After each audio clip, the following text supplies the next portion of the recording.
Buenos días, Presidenta. José Manuel Fuentes, de Capital 21, Corazón de la Capital. Sobre el tema de protección civil, preguntarle, Presidenta, ¿cuál sería la reflexión que haría usted, y también me gustaría la de la Coordinadora de Protección Civil, pues a 40 años del sismo del 85, qué es lo que se tiene que aumentar en medidas preventivas? ¿Cuál sería su reflexión o también lo que se ha avanzado en materia de protección civil? Hay muchos avances desde 1985. Uno es las normas de construcción, particularmente en la Ciudad de México, y para poder construir un edificio pues hay normas muy importantes que hacen más resistente la edificación para no tener problemas ante sismos de cierta magnitud. Segundo, pues todo el sistema de alerta sísmica viene desde ahí. La alerta sísmica pues son sistemas instrumentados en la costa principalmente del Pacífico que permiten cuando viene el sismo activarse y llegar mucho más rápido a los lugares en donde van a llegar las ondas del sismo para poder tener en algunos casos un minuto o menos para poder tomar precauciones. Los sismos no se pueden ni predecir. En el caso de los huracanes, por ejemplo, sí hay un sistema de alertamiento porque estás viendo dónde viene una tormenta tropical, un ciclón, en fin, algún fenómeno meteorológico. Sí hay sistemas de alertamiento porque estás viendo cómo va avanzando, entonces puedes decir dentro de 3 días va a llegar a tal costa, o por lo menos la probabilidad de que llegue a tal costa es alta. En el caso de los sismos no, la ciencia todavía no permite que sepamos cuándo va a haber un sismo, no es algo predecible. Entonces, ¿qué tenemos que hacer frente a los sismos? Porque una buena parte de nuestro país vive en zona en donde hay sismos, donde se sienten los sismos, pues es todas las acciones preventivas. ¿Qué tenemos que hacer en nuestro hogar frente a un sismo?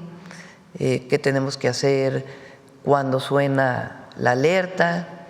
Entonces, todo ese sistema, hoy existen coordinaciones de protección civil en todo el país, en los municipios, eso es por ley, en los municipios, en los estados y a nivel nacional, que permite pues tener un sistema de prevención. Entonces, hay que seguir avanzando en la prevención y estos simulacros nos ayudan, generan a veces nerviosismo, preocupación, recuerdos de quien vivió una situación pues lamentablemente traumática en un sismo, pero es muy importante que sigan existiendo, que se hagan para que todos sepamos qué hacer cuando viene una situación como esta. Lo de los celulares es muy importante porque el nivel de penetración del celular, o sea, la cantidad de personas que tenemos un celular ya es muy alta en nuestro país, incluso en zonas rurales.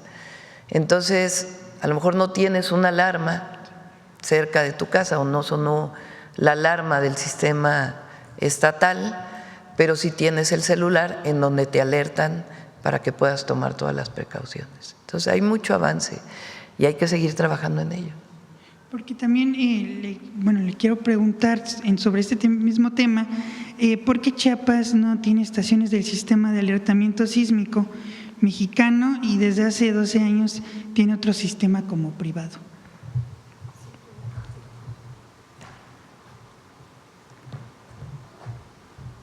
Particularmente el estado de Chiapas tiene un propio sistema de alertamiento que ya estamos viendo cómo se va a sumar a todo el sistema nacional. Esta es una de las tareas que tenemos ya programadas para lo que resta del año y asimismo también sumar el estado de Jalisco. Se trata de reforzar todos los estados que se encuentran en el Pacífico y Chiapas, su propio alertamiento, sumarlo también a la red nacional. Muchas gracias, secretaria. Coordinadora, perdón. También preguntarle, Presidenta, en otro tema, ¿cuál va a ser su gira de este próximo fin de semana? Y también preguntarle cómo le ha ido con esta rendición de cuentas en las demás entidades federativas? Pues ha sido muy importante. Hablamos pues de lo que hemos hecho en cada estado, desde los programas de bienestar hasta las obras que han iniciado o que van a iniciar el próximo año. Y hay mucho entusiasmo en los eventos que hemos tenido. Son en todo el país, independientemente de qué partido haya llegado el gobernador o gobernadora. Entonces ha habido muy buena recepción. Este fin de semana, el viernes nos vamos a ir después del simulacro. Vamos a Chilpancingo, Guerrero, y a Oaxaca. El sábado vamos a estar en Tapachula, en Villahermosa y en Campeche, y el domingo en Mérida y en Cancún, Quintana Roo. Esa es la gira de este fin de semana. Por otro lado, también le quiero preguntar sobre las nuevas arengas que usted incluyó en el grito de independencia, sobre todo porque reivindica pues a las heroínas, que pues prácticamente pues con el transcurso de la historia no se hacía. Preguntarle sobre estas nuevas arengas, Presidenta. Pues, fíjense, cuando yo estudié en la primaria, solamente Josefa Ortiz de Domínguez, la corregidora, era parte de lo que nos enseñaban como la independencia. Solamente era una mujer. Y en los siguientes periodos de la historia no había mujeres, que parecía que solamente había habido héroes y que no había habido mujeres en la historia de México que hubieran tenido un papel importante o preponderante en las luchas o en las gestas heroicas históricas de nuestro país. Parte de ser la primera mujer presidenta pues tiene que ver con recuperar y reconocer a las mujeres en la historia de México. ¿Por qué es tan importante? Primero, habría que preguntarse por qué no se mencionaban, por qué no se reconocía a las heroínas. Pues era una visión pues muy masculina, muy machista de la historia. Segundo, ¿qué implicaba para una niña el que solamente se mencionara a los héroes? Pues pensabas que solamente había habido hombres en la historia que habían tenido un papel importante. Entonces no te veías, digamos, te ves reflejado en los hombres porque son héroes finalmente para todas y todos los mexicanos, pero parecía que las mujeres no habían tenido un papel histórico. Eso por un lado. Entonces, reconocer a las heroínas es algo fundamental en el reconocimiento de las niñas en su historia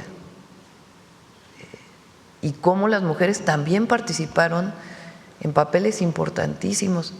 Imagínense Gertrudis Bocanegra, una mujer hija de españoles que decide participar en el movimiento de independencia.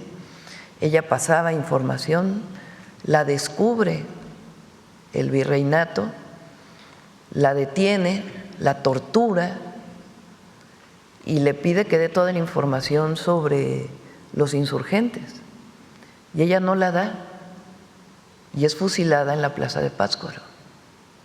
Díganme ustedes si no es una heroína digna de reconocer.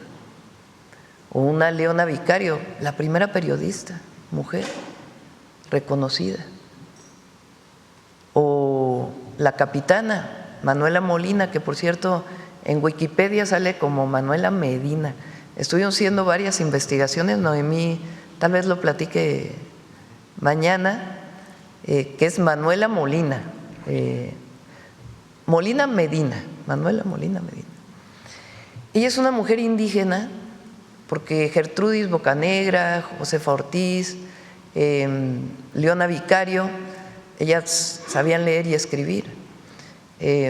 La capitana no, era una mujer indígena que trabajó como trabajadora del hogar, y ella escucha del movimiento de independencia y decide dejarlo todo y acompañar a Morelos. Y se vuelve capitana, la nombran en Apatzingán capitana, es decir, dirigente de una tropa. Es algo extraordinario. Después la hieren en una batalla, finalmente ve consumada la independencia y después fallece. Pero pues imagínense siglo XIX, principios del siglo XIX, lo que representó para esas mujeres. Entonces es muy importante reconocer a las heroínas. Después a las heroínas anónimas, a los héroes anónimos también. Pero las heroínas anónimas no solamente son las que a lo mejor participaron directamente en la lucha, sino las que cuidaron a sus familias mientras a lo mejor sus esposos, sus compañeros participaban en las gestas heroicas. La otra es, ¿por qué no de Domínguez? Pues porque las mujeres no somos de nadie. Había esta idea de que pasabas de ser hija de a esposa de. Entonces, claro que yo amo a mi marido, lo quiero mucho, pero no soy de él, yo soy yo y él es él. Y así las mujeres. Entonces, eso no quiere decir que renuncies a ser madre, esposa y que ames a tu familia, pero no le perteneces a nadie. Y el de es un sentido de pertenecer a otra persona, porque es cualquiera que sea. Eso yo me lo pregunté desde que mi madre firmaba como de niña, pues me preguntaba por qué mi mamá firma de Sheinbaum, ¿no? ¿Por qué no firma con sus apellidos? Entonces, por eso es la reivindicación de la mujer. Josefa Ortiz Telles Girón, más allá de que haya estado casada con el corregidor. Y ella además la recordamos por los taconazos que da cuando, así no lo cuentan en la historia, ¿no? Es como Benito Juárez. Si ustedes le preguntan a los niños, bueno, voy a acabar con la corregidora y luego me voy con Benito Juárez. Entonces, la corregidora, lo que nos enseñaron en la escuela es que dio un taconazo y con eso avisó a quienes estaban planeando ya la independencia, que ya los habían descubierto y que tenían que hacerlo antes de ser detenidos. Pero en realidad Josefa Ortiz dedicó toda su vida y estuvo presa, después liberada, siguió luchando por la independencia.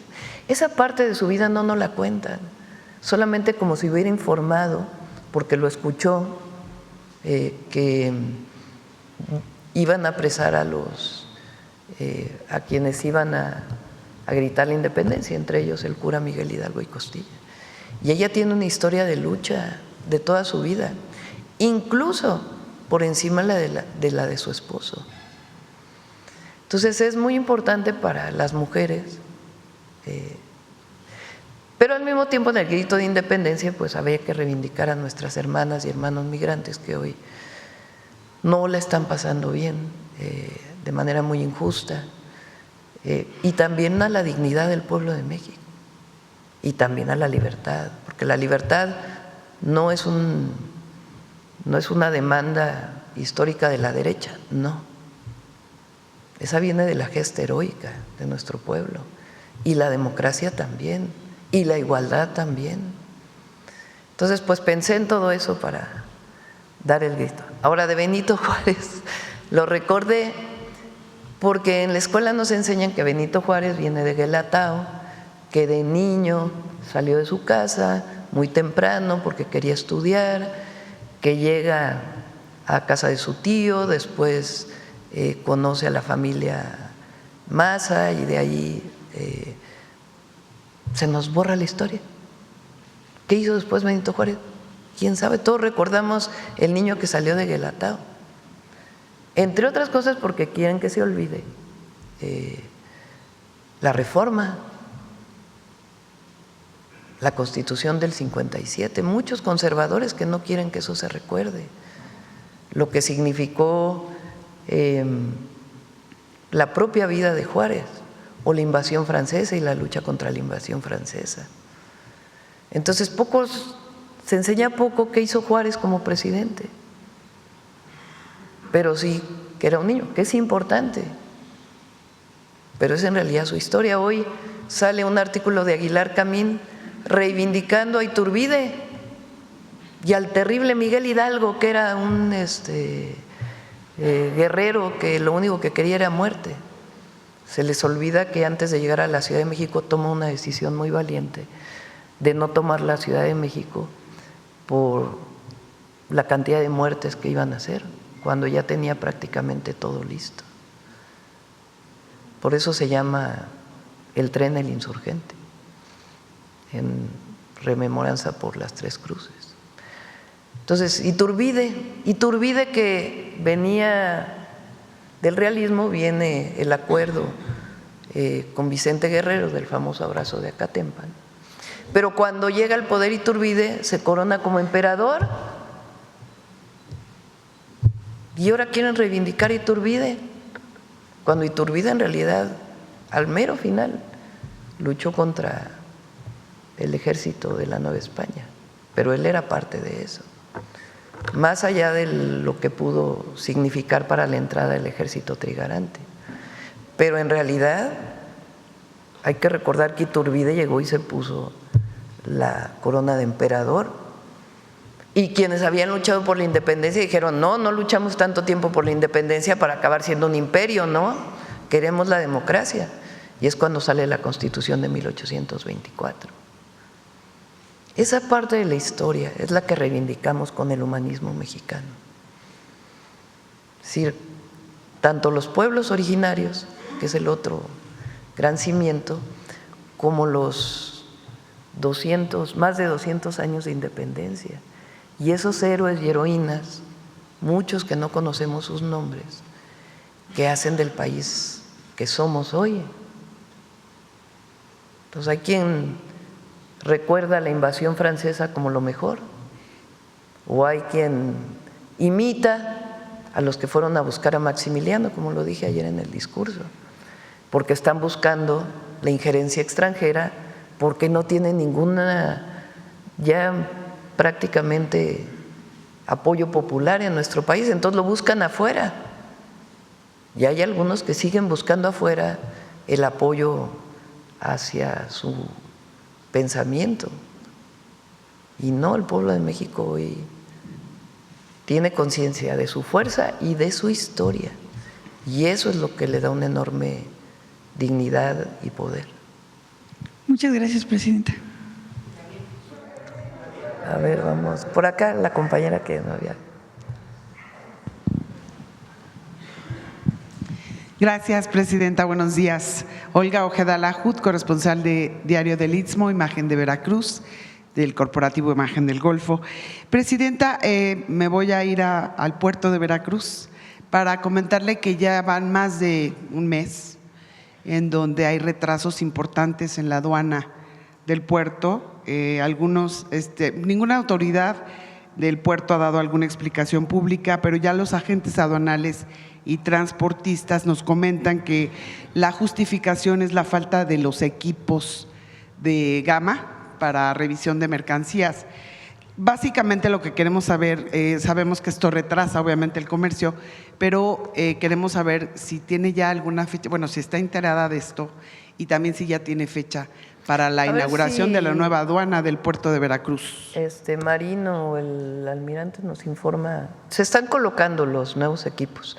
No tengo en este momento la fecha, pero a ver si nos lo pueden dar. ¿Sí?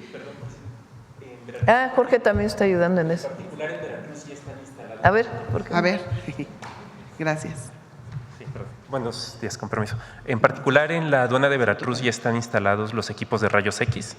Ya están listos para su operación. Lo que falta es inaugurar la nueva aduana, que se está trabajando en adaptar la obra civil.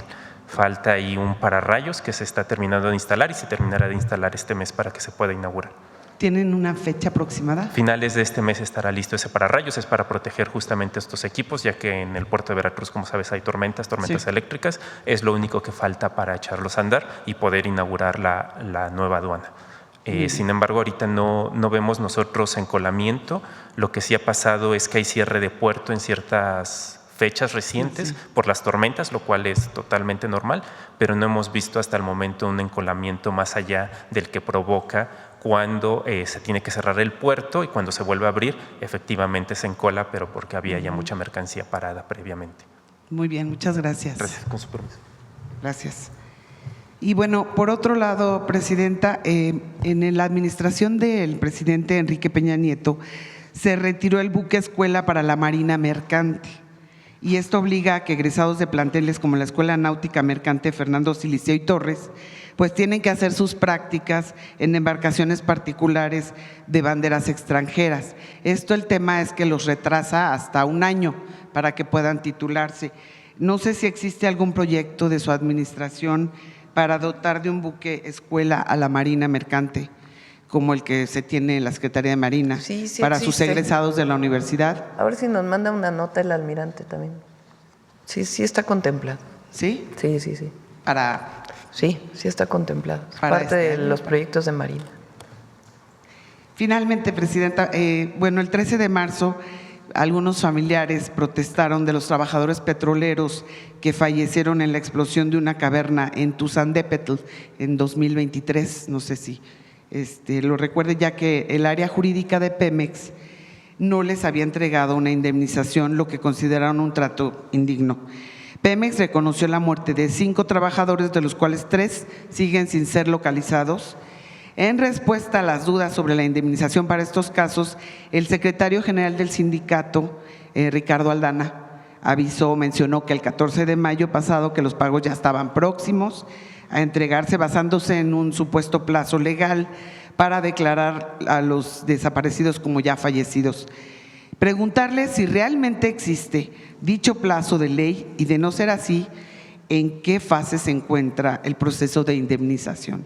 Le pedimos a Pemex también que nos dé una nota sobre el tema. Hoy mismo a ver si lo informan. ¿Sí? Sí. Muchas gracias, Presidenta. A ver, vamos a ver quién anda por acá atrás. A ver, vamos.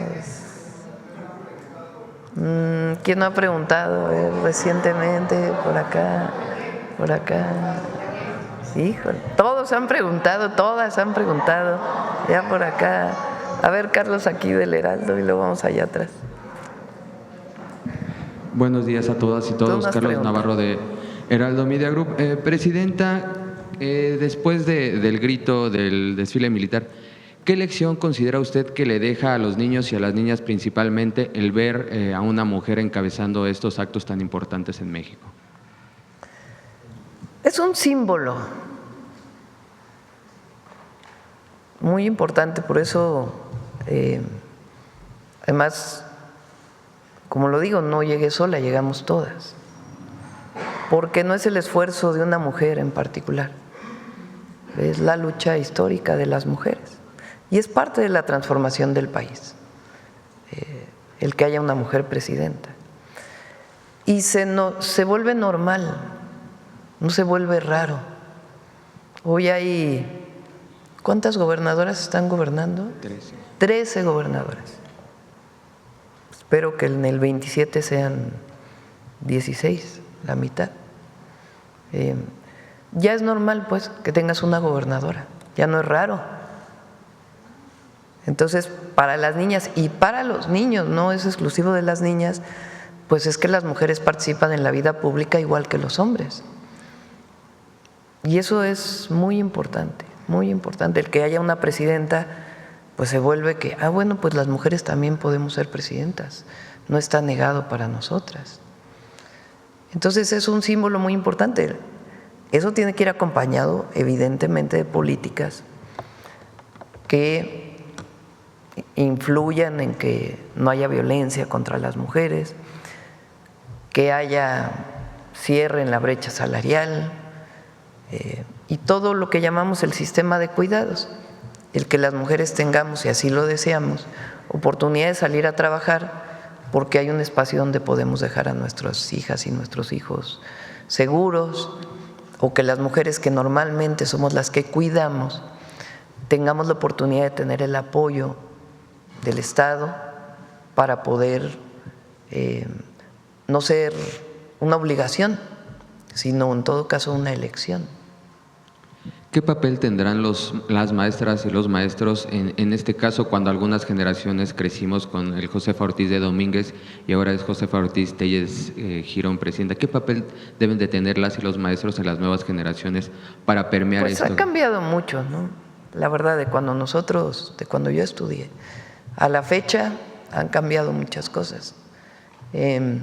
Y ya el ver a las mujeres de una manera distinta, que no tiene que ver con el sexo débil. Cuando yo estudié, pues era así, el sexo débil. Imagínense ya catalogarte como sexo débil desde que eres niña. Entonces, pues es parte de ir generando una conciencia colectiva de que somos iguales, de que no hay diferencia. Obviamente nosotras tenemos nuestras propias características, nosotros damos a luz, nosotros tenemos los hijos. Y por eso es igualdad sustantiva, porque tiene que haber ciertos derechos para las mujeres en particular. Pero se comienza a ver de una manera distinta.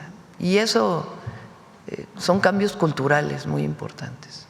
Presidenta, en otro tema, ¿cómo llega México a las consultas públicas del TEMEC? El secretario de Economía, Marcelo Ebrard, informó que ya iniciaron estas consultas públicas. ¿Cómo se llegan a estas consultas, Presidenta? Bueno, es una noticia muy importante que Estados Unidos haya publicado ya las consultas del tratado. Hay, como siempre decimos, mucha comunicación, coordinación. Sabíamos que ya venía esta comunicación por parte del gobierno de Estados Unidos y nos pusimos de acuerdo para poder emitir al mismo tiempo los tres países. Es por ley, no es algo que se invente en este momento de que tiene que haber consultas. El Tratado Comercial México, Estados Unidos, Canadá es una ley para los tres países. Lo aprueba el Senado en los tres países. Entonces, está establecido en la firma del tratado que en estas fechas tenía que abrirse la convocatoria a la consulta para la revisión del TEMEC, que comienza el próximo año. Entonces es muy importante y ahora pues abrimos a temas laborales, a temas obviamente que están hoy en puerta, o más que en puerta, que están decididos por el gobierno de Estados Unidos de manera unilateral, que es el tema de los aranceles, pero hay cuestiones de revisión importante que se tienen que hacer. Entonces se abre esta consulta por internet y también con mesas presenciales. Y ya el secretario Ebrard ayer sacó un video, sale hoy publicado en el Diario Oficial y vamos a seguir informando de cómo se da esto. En nuestro caso fue 60 días, Estados Unidos lo plantea en 90 días y nosotros lo podemos extender 30 días más. ¿Cuándo se prevé que se sienten a la mesa a discutir la revisión del TEMEC, presidente? Próximo año, pero hay comunicación permanente, ahora hay mesas de trabajo permanentes. Y justo mañana se estará reuniendo con el primer ministro. Sí, mañana viene el primer ministro Carney, lo vamos a recibir aquí en Palacio Nacional, vamos a tener una reunión, viene con una parte de su gabinete, nosotros también una parte del gabinete, nos vamos a reunir juntos y después vamos a dar una conferencia de prensa. Y después vamos a tener reunión con empresarios canadienses y empresarios mexicanos. México ha abogado en varias ocasiones por la participación de Canadá en este tratado comercial. ¿Mañana estarán abordando temas del TEMEC, presidenta?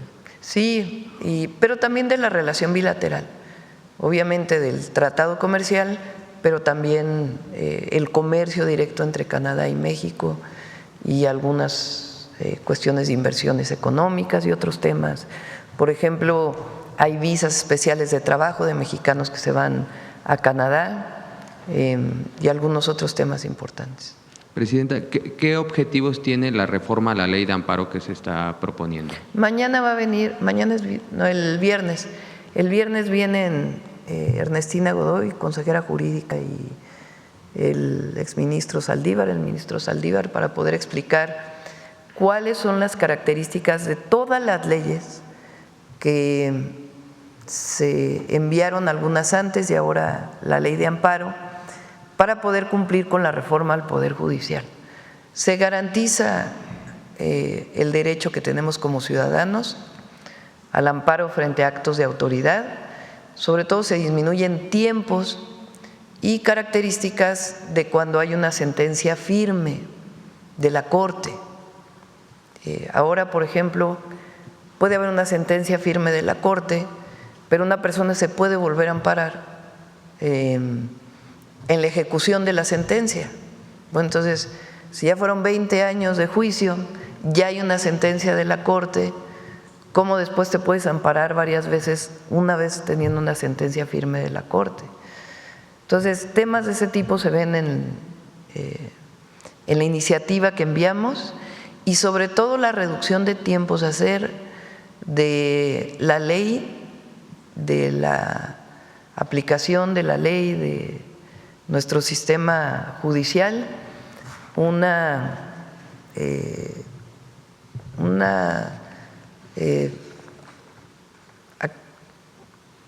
que todo el sistema judicial sea más expedito, vamos a ponerlo así, que no tengan que pasar 20 años para resolver un caso. Y eso tiene que ver con varias leyes y sus tiempos para poderlo hacer mucho más rápido la resolución de un caso.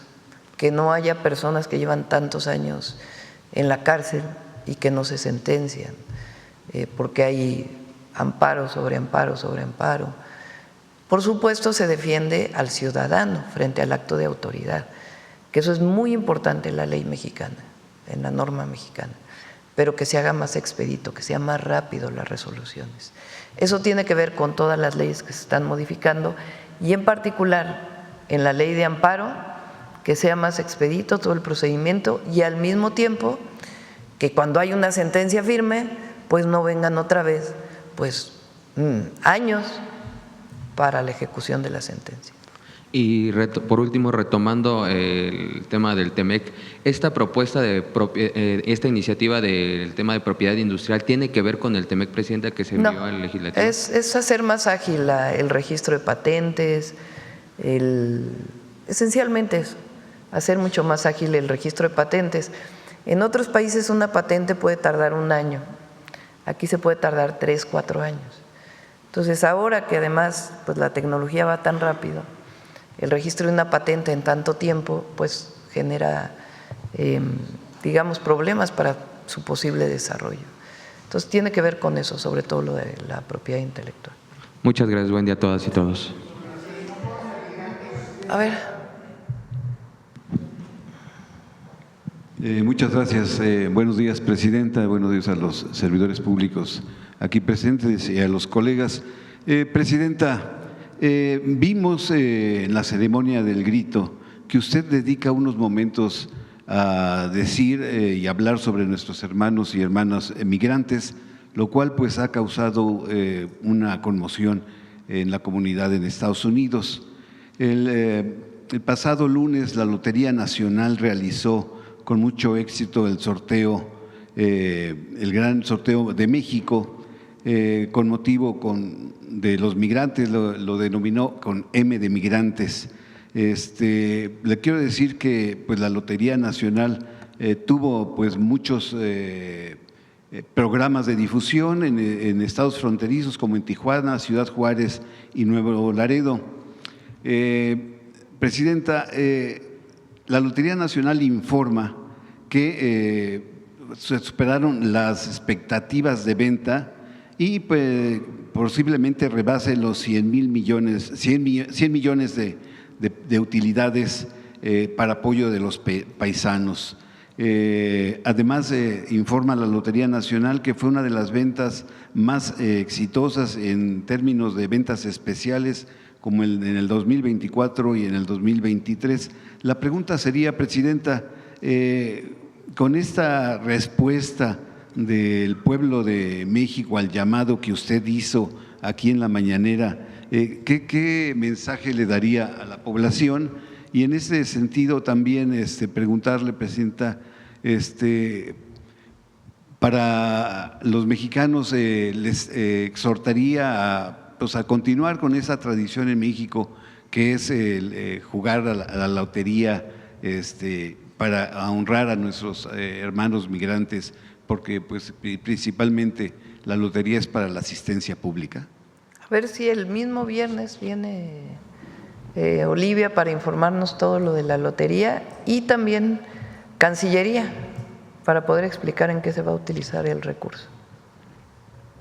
Bien, como segunda pregunta, Presidenta, estuve en Culiacán, en Mazatlán. Y agradecer a todos porque la verdad sí fue una venta histórica y ya el viernes informamos con todo detalle. Bien, Presidenta, estuve en Culiacán y en Mazatlán, Sinaloa, para corroborar o desmentir si existe la violencia en las calles. Observé una crisis de percepción de inseguridad originada principalmente por los medios conservadores de comunicación, porque para ellos vende más lo negativo que lo positivo. Estuve 4 días en Sinaloa y viajé por carretera de Culiacán a Mazatlán, como cualquier ciudadano, y encontré pues sí muchos retenes, pero eran de la Secretaría de la Defensa, de Marina y de la Guardia Nacional. Pude constatar que hay gobernabilidad y gobernancia de parte de la administración del gobernador Rubén Rocha, e incluso en Culiacán ya volvió la vida nocturna en esta ciudad. Entrevisté al presidente de la Asociación de Hoteles y Moteles de Culiacán y me dijo que pues, los desafíos que enfrenta el sector turístico en la capital sinaloense, admite que se han registrado hechos violentos por disputas de grupos delictivos, pero la situación no representa un caos generalizado en Culiacán. También hablé con la presidenta de la Canirac y ella es Carla García, y destacó que a pesar de las dificultades derivadas de la violencia, el sector de restaurantero y de comida pues sigue ofreciendo espacios de convivencia y recreación. En tanto, el secretario de Economía de Sinaloa, Ricardo Valdés Cárdenas, habló sobre una significativa recuperación de la ciudad de Culiacán, que tiene vocación de reuniones industriales. La secretaria de Turismo de Sinaloa, Mireya Sosa Osuna, aseguró que el Estado se encuentra preparado para recibir visitantes. Y bueno, pues también se llevó en este estado el desarme voluntario en Ajome, El Fuerte y Choix, promovido por el sistema de seguridad. Presidenta, aquí tengo un documento que le envía la iniciativa privada, el Consejo Intercameral Sinaloense, se lo dejo ahorita a mis compañeros de aquí de Comunicación Social, y le hago la pregunta: ¿usted podría sugerir que los próximos congresos y convenciones de dependencias y organismos públicos, algunos de ellos puedan realizarse en el estado de Sinaloa, pues para promover la actividad económica turística en Sinaloa, en Culiacán, y también exhortar a la ciudadanía, a los sinaloenses y a los de todo el país al desarme voluntario que hace el sistema de seguridad? Y finalmente, usted también haría un exhorto pues, a los medios de comunicación tradicionales, pues, para no seguir difundiendo más notas negativas, porque pues, eso afecta pues, a nuestra economía y a los estados y a nuestro país. Esos serían los 3 exhortos que le pregunto, Presidenta. Sí, por supuesto que invitamos a que se hagan congresos en Sinaloa. Tuvo un periodo difícil Sinaloa, poco a poco se está retomando la seguridad.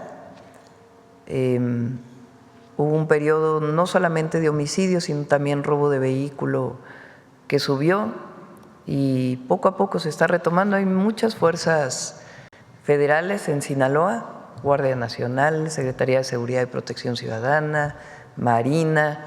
Nunca se ha interrumpido la llegada de cruceros a Mazatlán. Y hay condiciones para poder vacacionar en Sinaloa.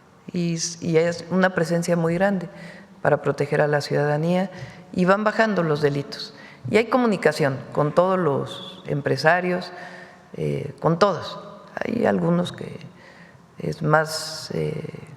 tienen más interés político que en realidad es lo que está ocurriendo. Pero siempre vamos a atender a Sinaloa, siempre. Presidenta, como segunda pregunta, a unos días de haber iniciado formalmente los trabajos del periodo ordinario de sesiones del Poder Legislativo, recordarle a los jóvenes que durante el sexenio de José López Portillo, que fue de 1976 a 82, fue realizada la reforma donde se instaura la figura de plurinominales. Un sexenio más tarde, en el de Miguel de la Madrid, de 1982 a 1988, pasa de 100 a 200 diputados que los conocemos pluris. Con cifras que pude obtener del año 2019, el erario público paga a través de nuestros impuestos a esos 200 diputados plurinominales la cantidad de 310.919.600 pesos brutos mensuales. El costo neto por dieta, es decir, por el salario, asciende a 252.900.200 pesos al año. El 2 de agosto usted anuncia la creación de la Comisión Electoral. Han transcurrido 45 días. Por ello le pregunto, Presidenta, con la reforma electoral y la nueva Comisión Presidencial para la Reforma Electoral, dicen los comentócratas como José Cárdenas que se pretende desaparecer a los órganos electorales y someter al Poder Ejecutivo. ¿Es cierto esta consideración de este comentócrata? Falso. Así. Mentira. Primero, no hay propuesta todavía. Apenas inician las mesas de trabajo aquí en la Ciudad de México, en la Secretaría de Gobernación. Después se van a ir a distintas entidades de la República, ya lo va a presentar aquí tanto Rosa Isela como Pablo Gómez, de cómo va a ser el proceso. De nuestra parte, yo lo he dicho, el INE mantiene su autonomía, padrón electoral, lista nominal, todo sigue perteneciendo a los ciudadanos, porque en realidad pertenece a los ciudadanos, pero es una atribución del Instituto Nacional Electoral. Dos, queremos que no se gaste tanto dinero en la elección, ni en los partidos políticos. No es necesario para garantizar la democracia que se destinen tantos recursos. Tercero, no estamos de acuerdo con tantos plurinominales. Los plurinominales, la representación proporcional surgió de la representación de las minorías. Si un partido político, antes era, digamos, el PRI, el PAN y algunos partidos que eran satélites, digamos, del PRI, que daban como cierta reconocimiento de que había otros partidos políticos. Con Echeverría viene lo que se llamó la apertura democrática, después de la represión del 68, del 71, y luego viene la primera reforma política en efecto con López Portillo y Reyes Heroles. Un día podemos platicar sobre todo ello. Pero después comienzan a aumentar los plurinominales para todos los partidos políticos, para todos, incluso para las mayorías. Entonces, hay partidos políticos que solo ganaron un diputado y tienen 17 diputados. Hay partidos políticos que ganaron 15 diputados. A ver si tienes hay una tabla del INE de cuántos diputados ganan cada partido político en el 24 y cuántos tiene por lista de representación proporcional. Entonces,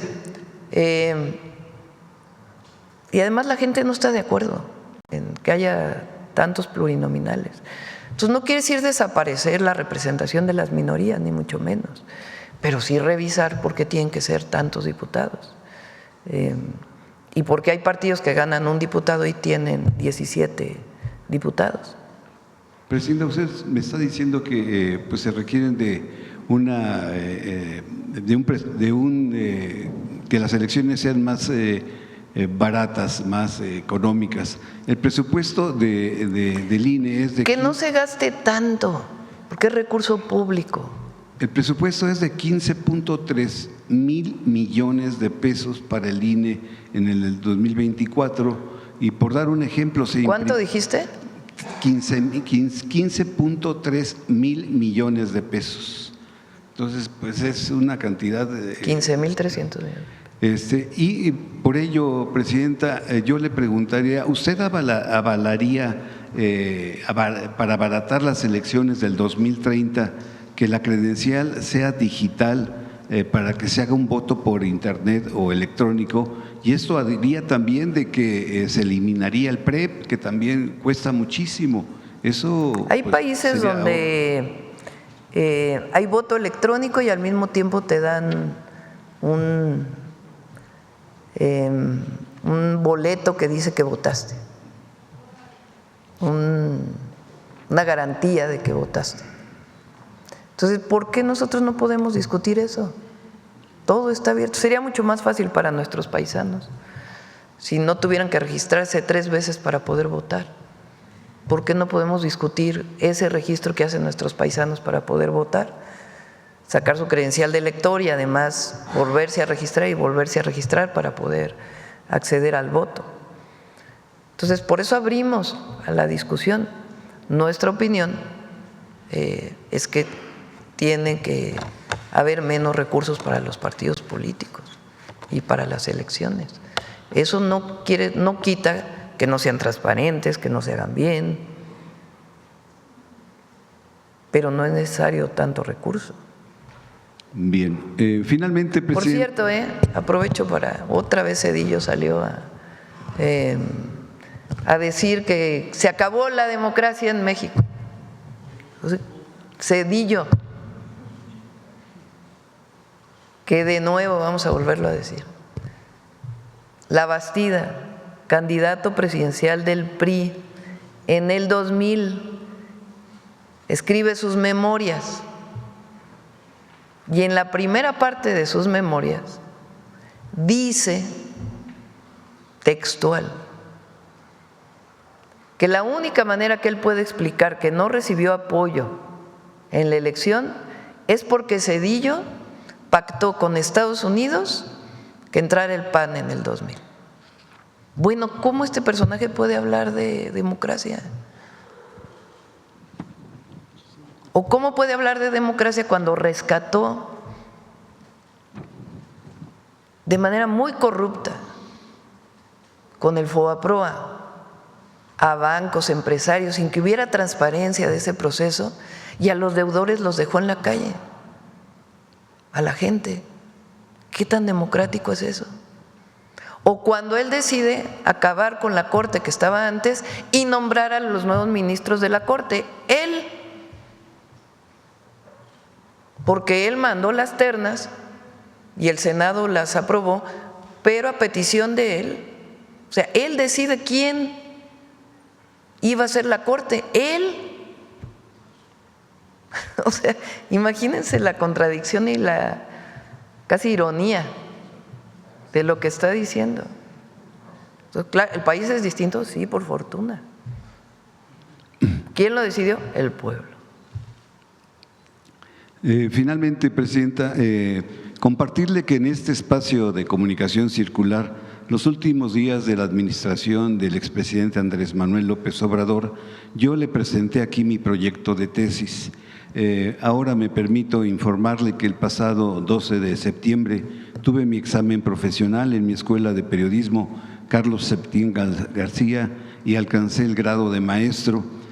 Puedo presentarme, Presidenta, aquí en este ejercicio de comunicación circular, posiblemente como el reportero, como el periodista decano de las mañaneras, de las conferencias mañaneras, y como maestro en periodismo político ante usted, con todo respeto, Presidenta.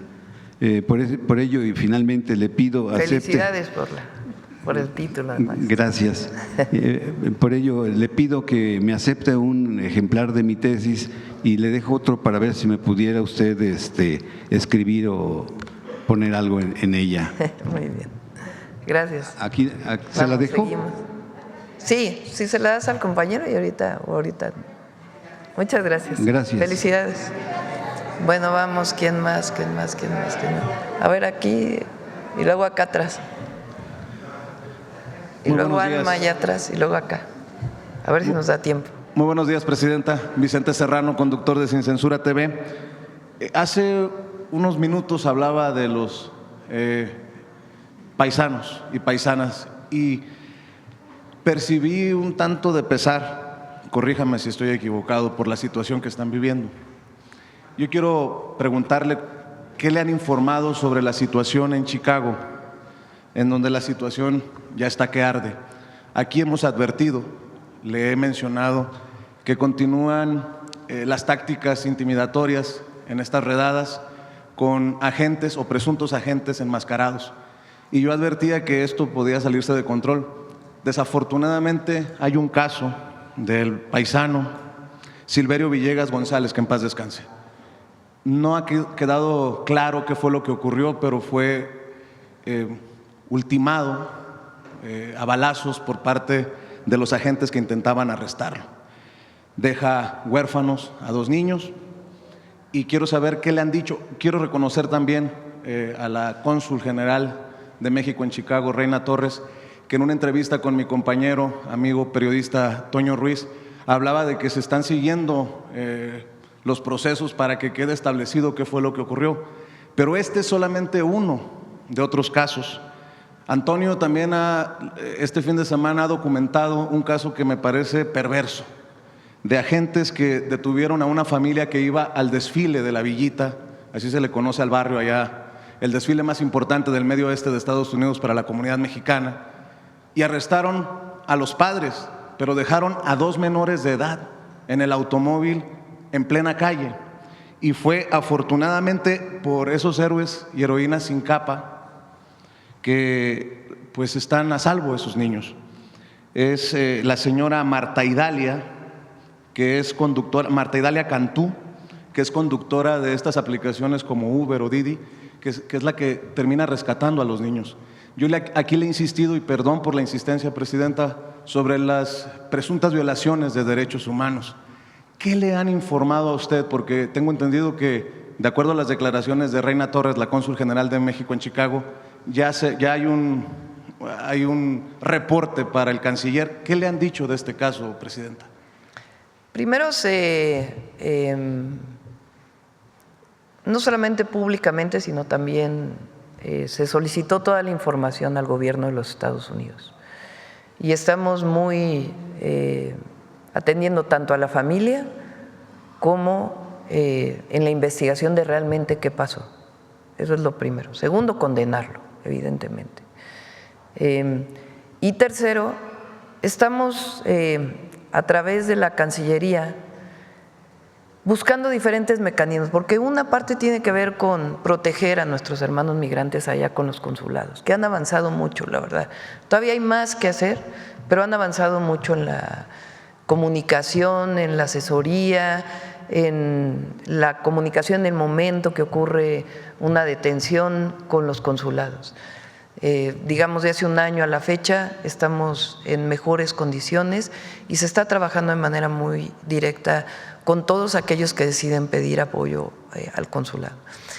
Pero la otra, pues es de manera diplomática decir que no estamos de acuerdo con lo que está ocurriendo. Entonces, estamos trabajando una nota diplomática particular sobre estos temas. Ya se han hecho varias, pero en particular una sobre este caso y otros casos que tienen que ver con violaciones a derechos humanos. Entonces, le estamos trabajando, además de todo lo que hace nuestro embajador de México en Estados Unidos, y asesorando y apoyando a los paisanos en todo lo que se requiere. Pero hasta el momento no le han dicho, no le han dado claridad de que… Se condenó la violencia, pero se está en espera de la investigación, de que realmente qué ocurrió en el caso de este connacional que fue abatido. Hay una visión por parte de quienes lo hicieron, por eso nosotros estamos exigiendo la investigación a fondo y el apoyo a la familia. Por cierto, Presidenta, si me permite también reconocer esos héroes, más héroes sin capa. Jesús Vargas, de la organización Mijos, ha atendido este caso del señor Silverio desde que ocurrió esta situación y le ha dado visibilidad, como creo que usted misma ha solicitado que haya una relación entre consulado y organizaciones comunitarias, entre otros activistas a los que respeto y sé que han estado trabajando por años. Presidenta, en otro tema, si me permite regresar al tema de los expresidentes, los veo tanto alterados en los últimos días. Felipe Calderón, muy nostálgico del poder, sube una fotografía por las fiestas patrias de él mismo. Peña Nieto, perdón, yo sé que la risita es la que calienta. Peña Nieto reaparece, pero jugando golf, muy en lo suyo. Vicente Fox aplaudiendo el gritito de Ricardo Salinas Pliego y haciendo un llamado a los empresarios para que hagan lo propio. Pero lo de Zedillo me parece muy perverso. Yo le pregunto, porque dice que Andrés Manuel López Obrador es el culpable y usted es la cómplice del asesinato de la democracia. ¿Qué ve detrás de esto, presidenta? Porque en política no hay coincidencia.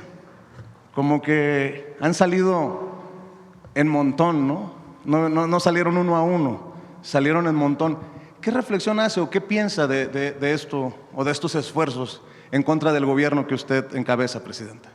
Pues son muy desesperados, ¿no? La verdad. Contra el presidente López Obrador, que es increíble, pues, el coraje que le tienen. Y el coraje viene en el fondo del amor que le tiene el pueblo al presidente López Obrador, porque eso no va a cambiar. Por más campañas que sigan haciendo a la fecha, que digan el hombre íntegro que transformó al país.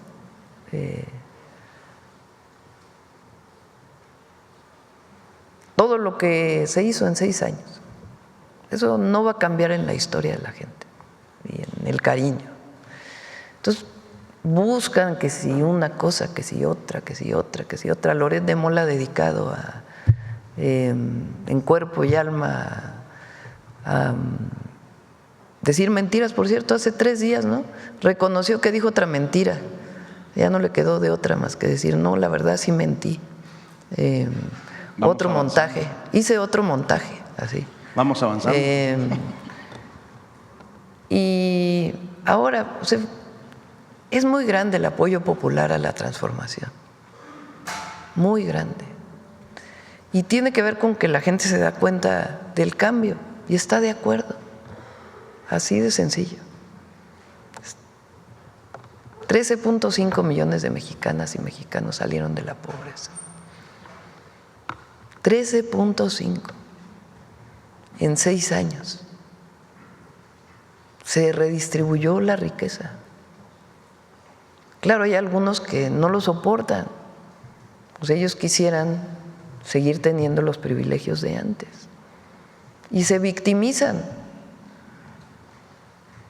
y quieren usar políticamente esto. Ahí está ahora Mexicanos por la Corrupción, en la fotografía, ¿no? Con Salinas Pliego. O sea, ya pasaron de Claudio X González a un nuevo exponente. Ahora, fíjense, todo por no pagar impuestos. Pues imagínense qué piensa el pueblo de México. Porque todos tienen derecho a postularse a la presidencia, ¿no? Eso, somos un país libre. Pero, ¿qué piensa un mexicano o una mexicana de un empresario que se quiere postular a la presidencia porque no quiere pagar impuestos? Pues solito, ¿no? Y luego un expresidente que llevó al país a la guerra contra el narco, con su secretario de Seguridad preso en Estados Unidos, subiendo una foto de él mismo en el grito de independencia. O el caso de Zedillo, expresidente, que dice murió la democracia. Cuando, ¿qué dijo de el fraude electoral del 88 que le tocó a él? Porque se benefició en su momento de ser parte del gabinete de Salinas, aunque después se hayan separado. O las matanzas, presidente. O las matanzas, la represión. Entonces, hay que señalar, porque el derecho de réplica siempre es importante y el debate político es parte consustancial de la democracia. Y qué bueno que exista y que no tiene nada de malo, pues, que opinen, qué bueno que opinan. El asunto es qué dicen y qué sustento tienen. Están enojados porque la Corte ahora la elige el pueblo. Imagínense, pues ese es su enojo. La gente elige a la Corte, al Poder Judicial, y dicen que no hay democracia. ¿Cómo? A ver, ahora sí que barajéenmela más despacio, porque ¿cómo es eso? ¿Cómo si el pueblo decide al Poder Judicial? Eso significa que no hay democracia. ¿O cómo si hoy cualquiera puede hablar mal de la presidenta? Cualquiera. A ver si eso ocurría igual en el sexenio de Zedillo o en el de Calderón, que a muchos periodistas los callaron. Entonces, no tiene sustento su pensamiento, más que en regresar a los privilegios. Y la verdad, mucha parte del sector empresarial, muchas empresarias y empresarios, grandes, medianos, pequeños, no tienen problema. Hay algunos que ideológicamente pues no les gusta el gobierno de la Cuarta Transformación, pero en realidad no han tenido ningún problema para desarrollarse, ninguno. Eso sí, tienen que pagar impuestos, no es como antes. Esa es la única diferencia. Y la gente reconoce más al empresario que tiene responsabilidad social. ¿Escuchó ya el grito de Salinas Pliego que circuló? No le fue muy bien, por cierto, me platicaron. Pero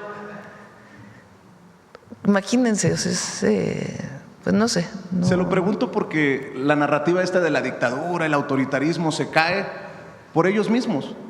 Algo que ha sostenido por mucho tiempo la hoy presidenta de la mesa directiva de la Cámara de Diputados se va al piso cuando ella habla de pluralidad y se dice contenta y se dice reconocida en esta dictadura tan que tanto critican, ¿no? O sea, ellos mismos se desestiman, se tumban entre sí, ya no haya uno a quien creerle, ¿no?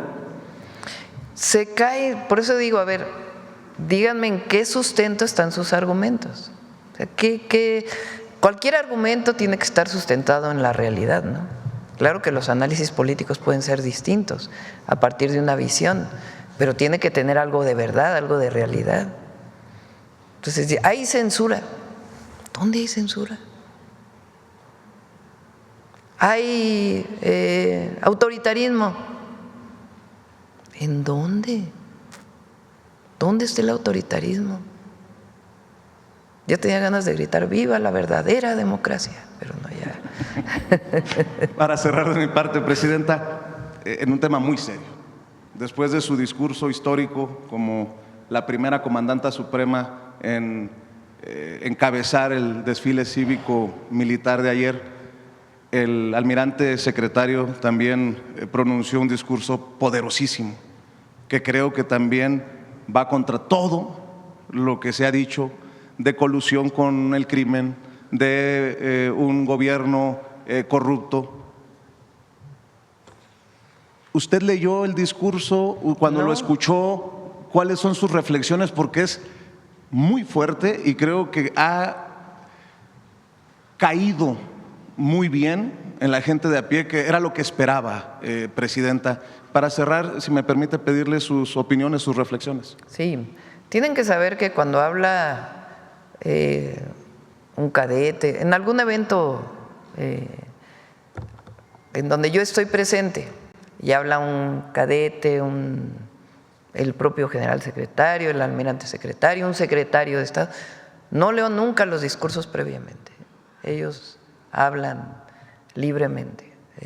Ni cuando vamos a las asambleas en los estados que le toca hablar a algún secretario o secretaria o algún participante de algún programa de bienestar que participa en el evento, a nadie se le pide previamente su escrito para ver qué van a decir.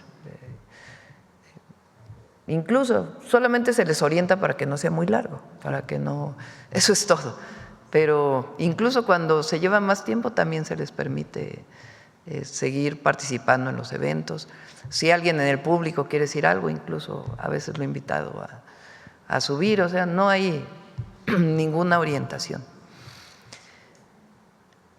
En este caso de la Marina, yo creo que primero el almirante es un hombre muy íntegro, valiente e íntegro, yo lo describiría de esa manera. También el general secretario es un hombre íntegro, valiente, los dos muy patriotas. Así son las Fuerzas Armadas en México. En el caso de la Marina es muy importante que quizá explicarlo muy claramente, que estas detenciones vienen de una investigación que inicia en marzo de este año, a partir de un buque que llega a Tampico. O sea, ahí es donde la propia Marina, como lo dijo él, y otros, aduanas, etcétera, se dan cuenta y levantan la denuncia.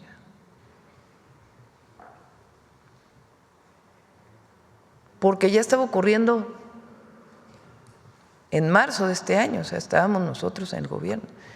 Llega el buque y ahí inician las investigaciones. La Fiscalía tiene que hacer todas las investigaciones, es el responsable de hacer las investigaciones. Pero derivado de lo que se encuentra es que inician estas investigaciones. Y sí, siempre lo he dicho, cuando se encuentra que hay algún miembro del gobierno, incluso de las Fuerzas Armadas, que es parte de una ilegalidad, fortalece a las instituciones llegar al fondo. Ahora han dicho mucho de que si el presidente López Obrador, que si sus hijos, bueno, hasta sus hijos ahora otra vez los quieren meter. Esto sucedió en marzo. ¿Qué tan atrás venía? No lo sabemos.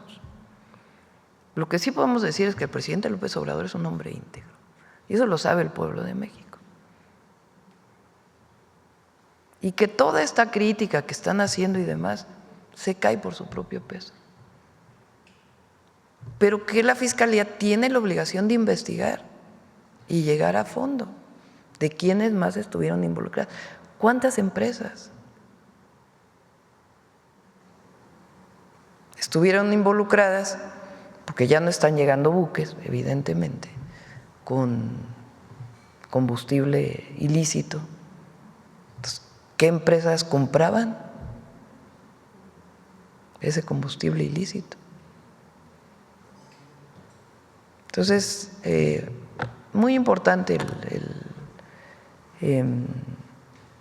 lo que se está haciendo y que no hay impunidad, muy importante, porque en el momento en que se conoce no hay impunidad. Ahora, estamos revisando, por ejemplo, cuántas detenciones hubo de huachicol en el sexenio pasado. Muchísimas, muchísimas. Y se atendió principalmente el huachicol que perforaba ductos. Existe ahora, pero en mucho menor medida.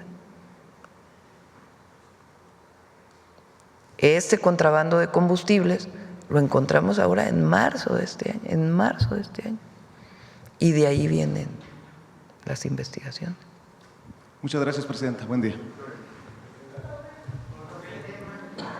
¿Quieres poner a Lore?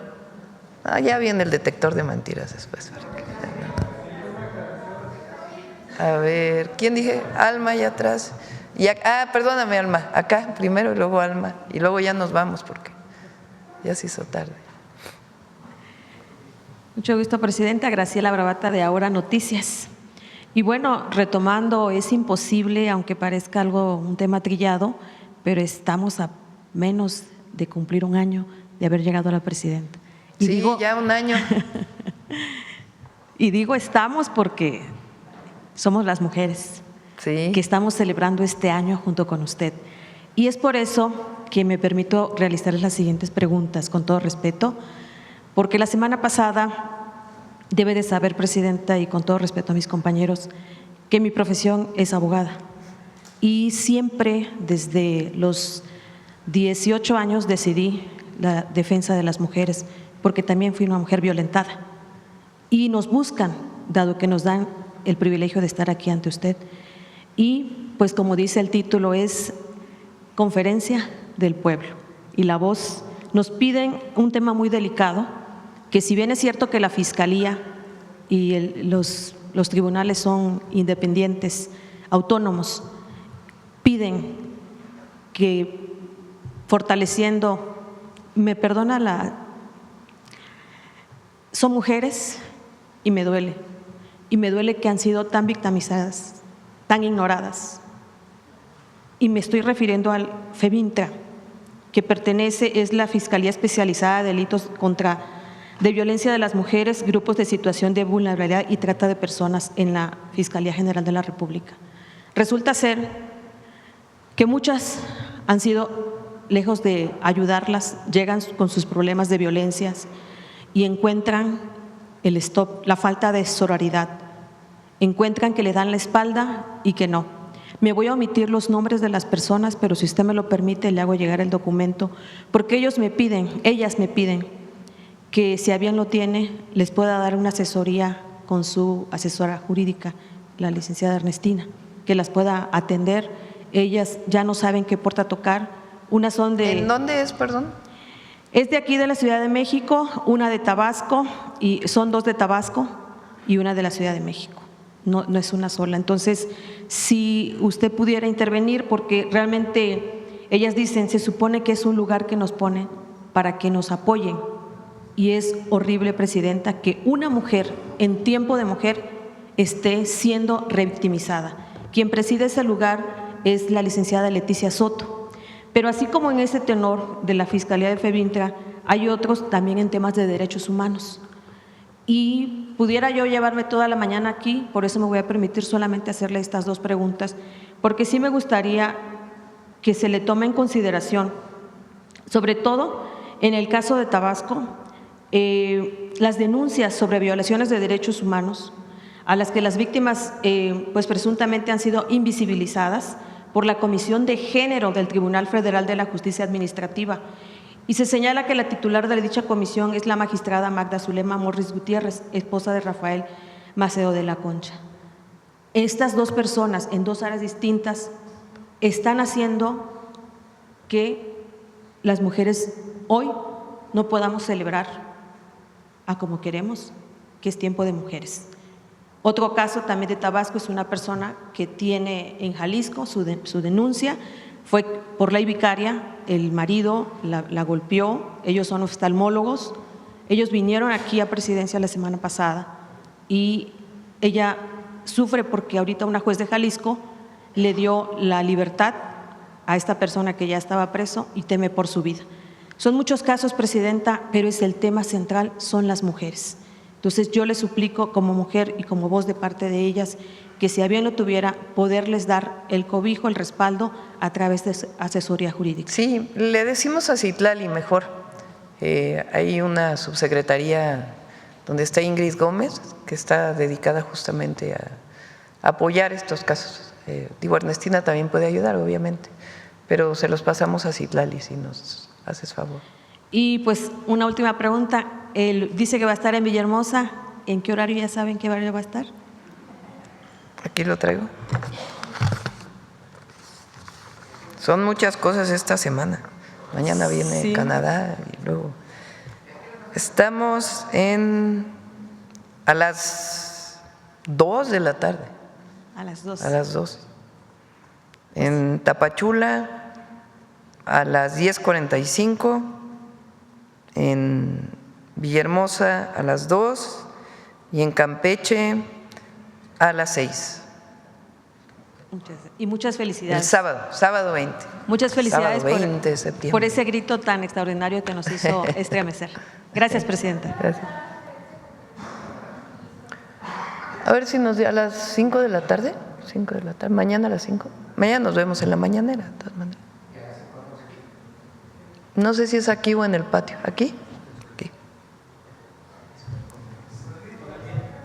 A ver, Alma habíamos dicho. Presidenta, yo solo quisiera pedir su opinión sobre la detención de Hernán Bermúdez.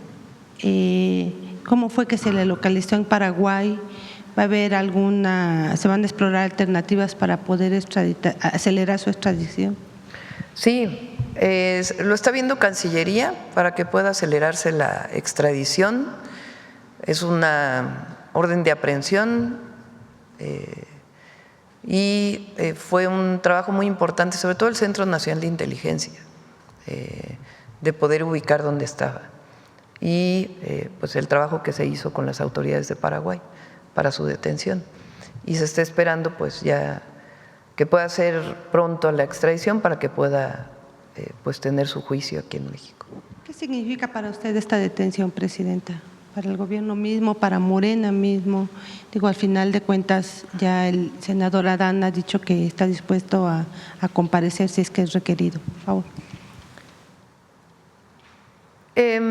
También en este caso es muy importante que se aclare cómo, lo voy a poner de esta manera, cómo esta persona se fue descomponiendo y cuándo fue que se le retira de ser secretario de Seguridad en Tabasco y cómo él a partir de ahí pues huye. Porque venían investigaciones desde antes de que nosotros llegáramos. Entonces, estamos, digamos, haciendo toda la información desde antes para que se pueda dar a conocer también, porque es muy importante que se esclarezca todo. O sea, que no haya esta idea de que, primero, que nosotros no vamos a… si la investigación la hace la Fiscalía, y nosotros no le vamos a decir a la Fiscalía, investiga esto y esto no. Es una investigación de la Fiscalía y la Fiscalía tiene que encontrar los responsables. Eso es lo primero.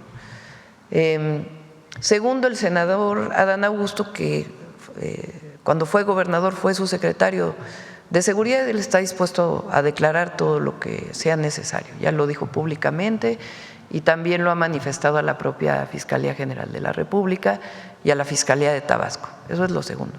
Lo tercero, es muy importante conocer cómo fue que esta persona se fue descomponiendo hasta llegar a tener pues estos vínculos con la delincuencia y cómo se le separa del cargo a principios de 2024.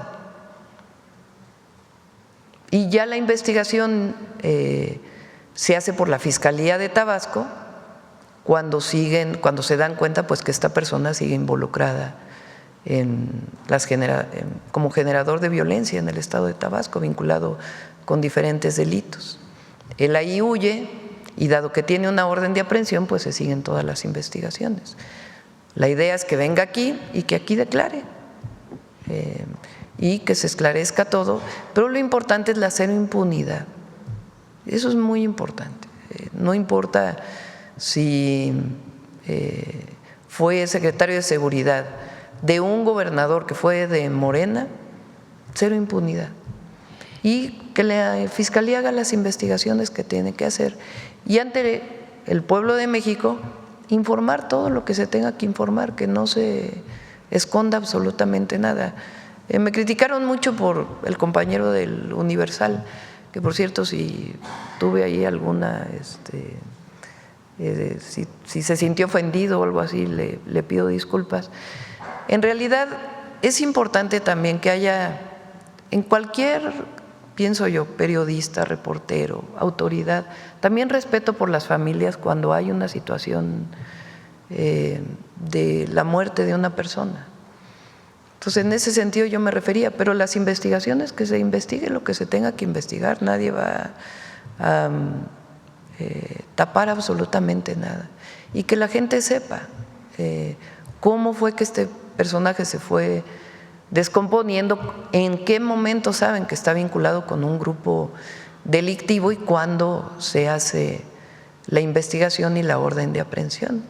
Y ahora que regrese, pues que declare lo que tengan que declarar.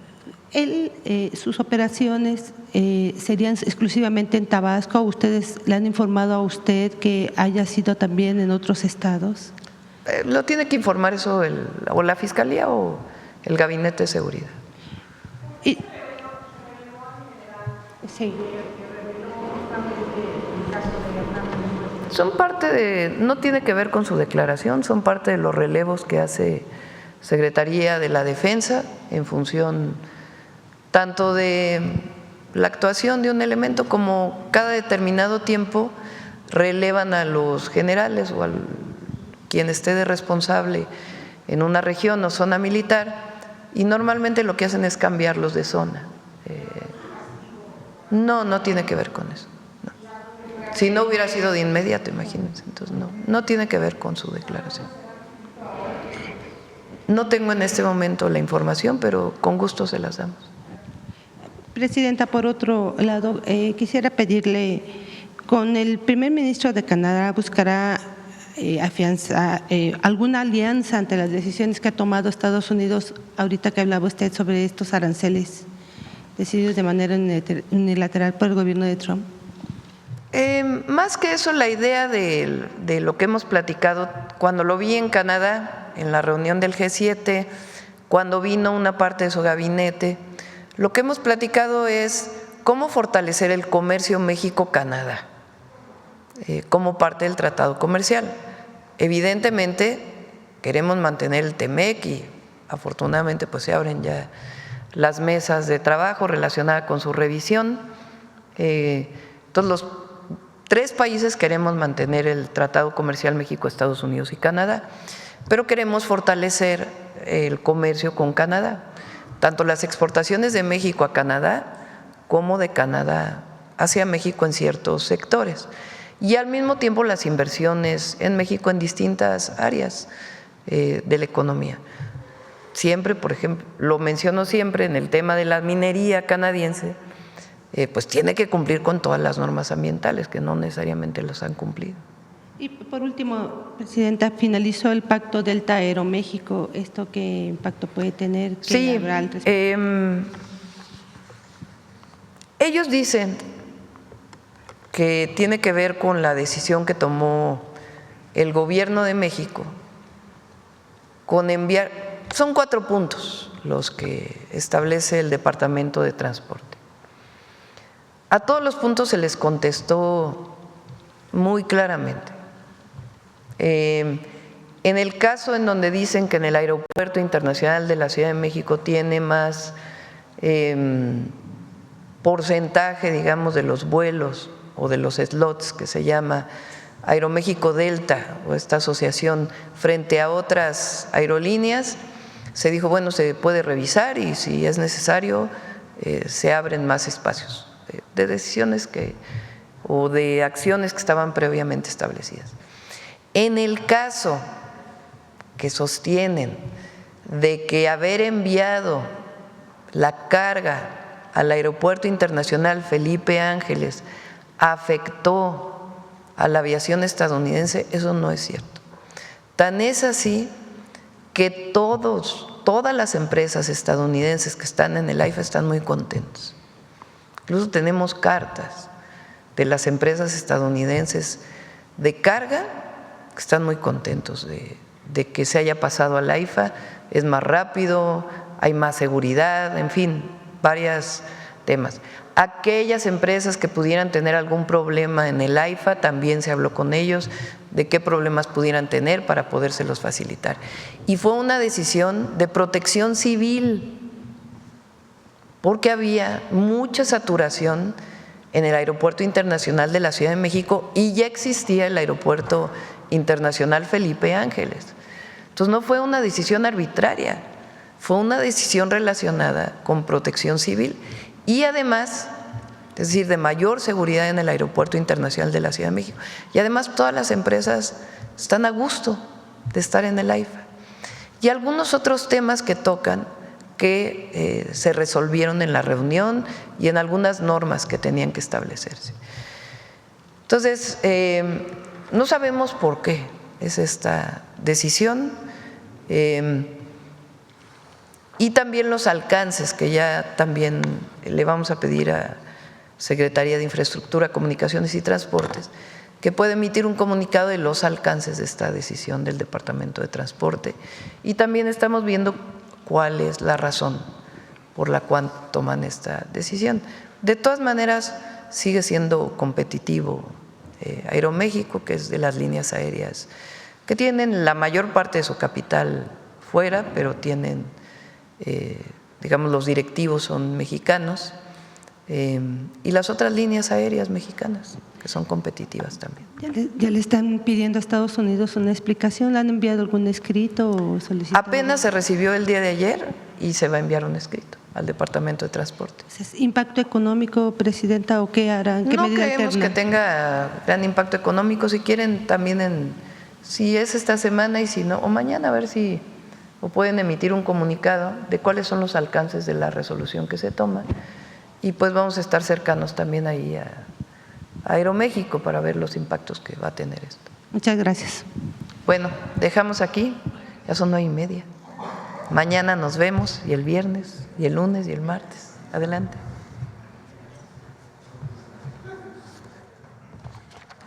Con su permiso, Presidenta. Frente a la tragedia y el brote de solidaridad de las y los mexicanos, algunos medios optaron por privilegiar el amarillismo, deformar la verdad o, de plano, inventar las causas del accidente ocurrido en el Puente La Concordia de Iztapalapa. Por otro lado, mientras las instituciones del Gobierno de México combaten el contrabando de combustible, comentaristas tergiversan los resultados y el alcance de las investigaciones y con mentiras sostienen relaciones de complicidad que no existen. Veamos el video del detector de mentiras de esta semana.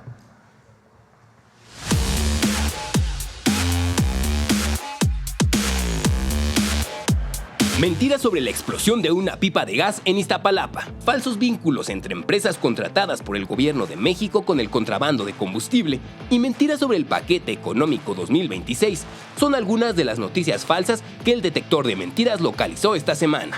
1. Mentiras sobre la explosión de una pipa de gas en Iztapalapa. Luego de la explosión de una pipa que transportaba 49,000 litros de gas en el Puente de la Concordia en Iztapalapa, medios de comunicación difundieron líneas narrativas falsas. A. La explosión fue causada por un bache. No han dicho si sí o no cayó un bache y la velocidad y el bache provocaron que volcara. ¡Mentira! Berta Alcalde Luján, fiscal general de justicia de la Ciudad de México, reiteró el 13 de septiembre que no se identificó ningún bache ni daños en el pavimento que provocaran la explosión.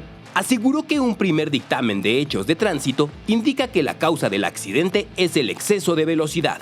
B. El gobierno de la Ciudad de México alteró la escena del accidente al repavimentar el terreno. Hay videos, hay testimonios que hablan de baches en esa zona, muchos baches, y está esta cosa rara de haber asfaltado ese pedazo precisamente la noche misma de la tragedia. ¡Mentira! La jefa de gobierno de la Ciudad de México, Clara Brugada, explicó en conferencia de prensa del 13 de septiembre que no se intervino ni repavimentó el punto del accidente. Además, la Fiscalía General de Justicia de la Ciudad de México informó que la escena quedó fijada en imágenes que documentan y preserva la evidencia visual que obra en la investigación. C. No se atienden a víctimas de la explosión por desabasto de insumos y medicamentos en hospitales de la Ciudad de México. Las personas quemadas por la desgracia de la explosión de la pipa en Iztapalapa tuvieron que enfrentar casi de inmediato una segunda tragedia. La del sistema de salud de la 4T. No había gasas, no había vendas, no había medicamentos. Pero también es heroica porque les hacen falta insumos, les hacen falta medicinas. ¡Mentira! Las víctimas de la explosión fueron atendidas desde el primer momento en los distintos hospitales de la red del IMSS Bienestar, del Instituto Mexicano del Seguro Social, el Instituto Nacional de Rehabilitación, el Hospital de Pemex Picacho y el Instituto de Seguridad y Servicios Sociales de los Trabajadores. La titular de la Secretaría de Salud de la Ciudad de México, Nadine Gassman Silverman, informó que se tiene la capacidad en el sector público, en el IMSS Bienestar, el IMSS y el ISSSTE, para atender a las personas que resultaron afectadas por la explosión, y detalló que estos hospitales cuentan también con especialistas en materia de salud. Por su parte, el director del ISSSTE, Martí Batres, informó el 15 de septiembre que en hospitales del IMSS, IMSS Bienestar e ISSSTE fueron atendidas las personas lesionadas por médicos de alta especialidad con todos los insumos necesarios. 2. Vínculos de secretarías de Estado y políticos con el tráfico de combustible. Medios de comunicación vincularon sin ningún sustento a la Secretaría de Marina, a Pemex y a figuras políticas con el contrabando de combustible. A. La Auditoría Superior de la Federación señaló irregularidades de una empresa contratada por la Secretaría de Marina para ampliar el puerto de Dos Bocas. ¡Mentira! Las auditorías utilizadas en un diario de circulación nacional no apuntaron a la empresa Pexa Construcciones como la responsable de las observaciones de la Auditoría Superior de la Federación, sino a dependencias del gobierno de la entidad por incurrir en deficientes proyectos de planeación. B. Empresas ligadas a contrabando de combustible abastecen a Laifa y Pemex. ¡Mentira! Las empresas mencionadas por un diario de circulación nacional no han sido señaladas o sancionadas por estar vinculadas a casos de contrabando de combustible. Con respecto a la empresa Ecocarburante SADCB, el general de división Gustavo Ricardo Vallejo Suárez explicó que los contratos de suministro de la Sedena se otorgaron legalmente a través de licitaciones y han sido auditados por la Auditoría Superior de la Federación sin observaciones. 3. Mentiras sobre el paquete económico 2026. Comentaristas y analistas de medios de comunicación aseguraron falsamente que el paquete económico implica la reducción de presupuesto en sectores clave y el endeudamiento nacional. A. El gobierno reducirá el presupuesto a salud y educación para el año 2026. Ya vimos quiénes sufrieron más con estos recortes del presupuesto, a quienes les fue bien, a quienes no tanto. Y bueno, aquí, por ejemplo, la Secretaría de Energía son los que más ganan, la Agencia Digital, el Poder Judicial, por cierto, la Secretaría del Bienestar y Pemex, los que pierden INEGI, Sedatu, Cultura, Seguridad Pública y el INE. Pero también salud. ¡Mentira! El proyecto de presupuesto de egresos de la Federación no contempla una disminución en el sector salud. El proyecto de presupuesto 2026 considera un aumento de 84,000 millones de pesos en el sector salud, un aumento de 120,898 millones de pesos al Instituto Mexicano del Seguro Social y 13,000 millones de pesos al Instituto de Seguridad y Servicios Sociales de los Trabajadores del Estado. Mientras que la educación tendrá un incremento del 3.6%, alcanzando 1,120,444.1 millones en 2026. B. La Ley de Ingresos 2026 contempla confiscar el 0.90% de todas las cuentas de ahorro. ¡Mentira! La iniciativa de Ley de Ingresos de la Federación para el ejercicio fiscal 2026 propone que la retención del 0.90% es de carácter provisional y será devuelto después de hacer la declaración anual con un saldo a favor del ISR. C. La presidenta Claudia Sheinbaum propuso un aumento para la Suprema Corte de Justicia en el paquete económico 2026. Y la nueva Suprema Corte de Justicia de la Nación saldrá más cara que la anterior, sí.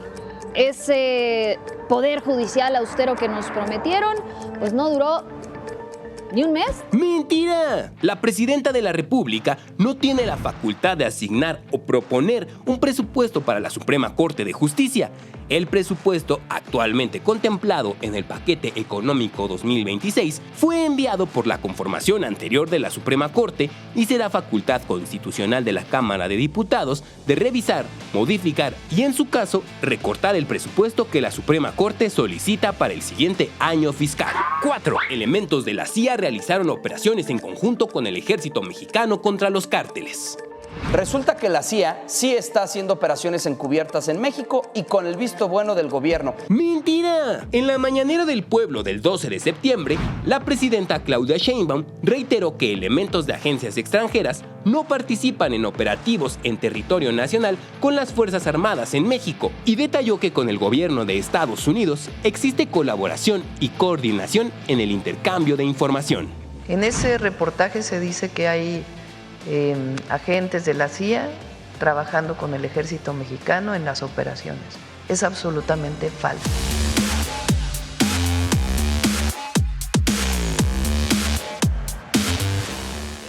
Gracias, presidenta. Buen día.